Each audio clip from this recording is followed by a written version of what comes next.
Once upon a time, in a sunny little town nestled between rolling green hills, lived three best friends, Lily, Tom, and Mia.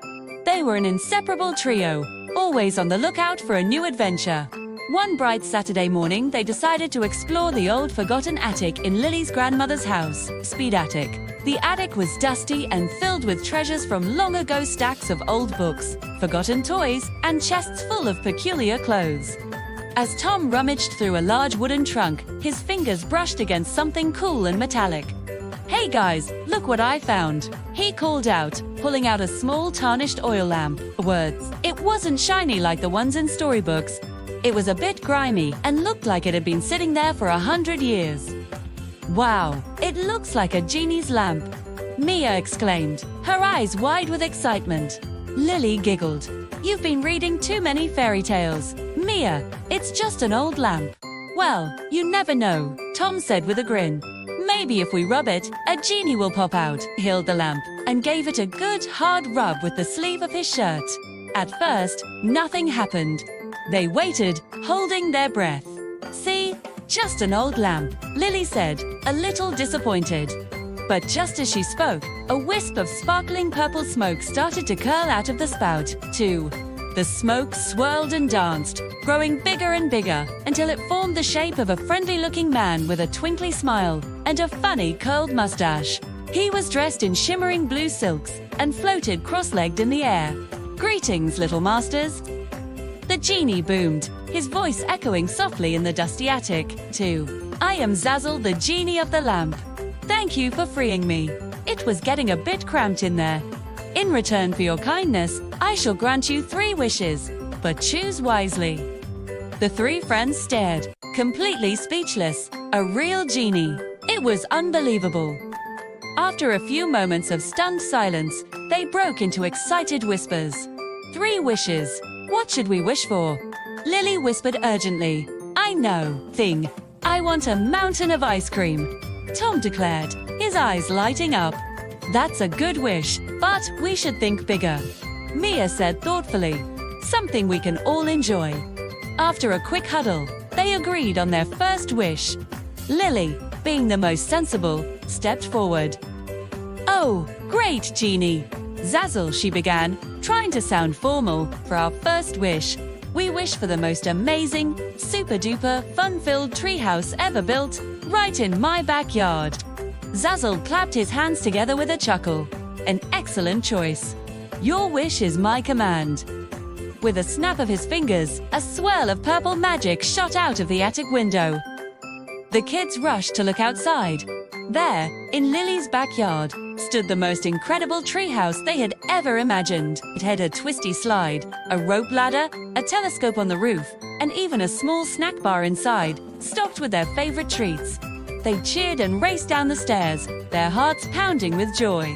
The rest of the afternoon was a whirlwind of fun. They slid down the slide 100 times, took turns looking at the clouds through the telescope, and munched on cookies from the magical snack bar. As the sun began to set, they remembered they still had 2 wishes left. They climbed back up to the attic, where Zazzle was patiently waiting, humming a cheerful tune.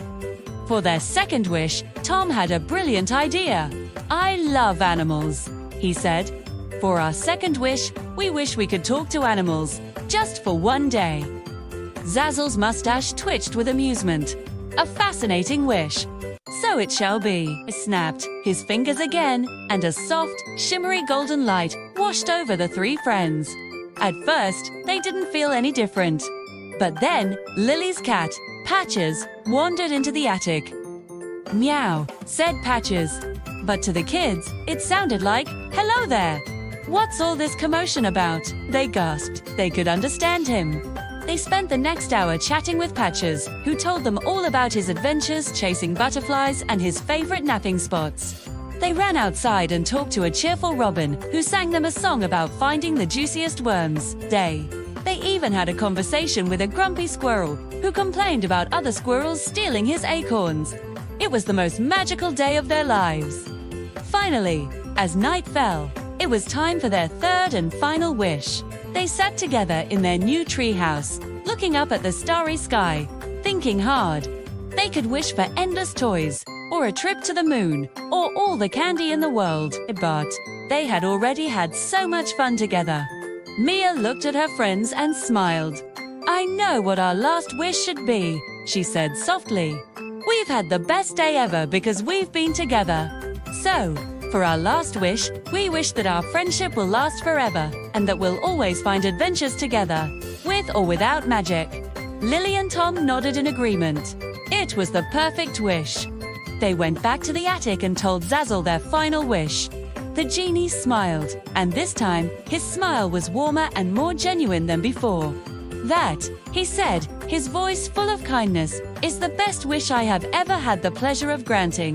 He waved his hand, and a gentle, warm light enveloped the three friends, sealing their bond. "My work here is done," Zazzle said, beginning to fade back into a swirl of purple smoke. "But remember, the greatest magic of all is the magic you make yourselves. Through friendship and imagination." With a final, friendly wave, he disappeared back into the lamp. The lamp clattered to the floor, looking just as old and ordinary as it did before. The kids knew their adventure with the genie was over, but they weren't sad. They had their amazing treehouse, the wonderful memory of talking to animals, and most importantly, they had each other. From that day on, Lily, Tom, and Mia had many more adventures. They didn't need a genie to make their days magical, because they knew that with good friends by your side, every day can be an adventure. Thanks for watching our story today. We hope you enjoyed it as much as we enjoyed telling it. If you did, don't forget to give this video a big thumbs up and hit that subscribe button so you won't miss our next adventure. See you next time. Bye!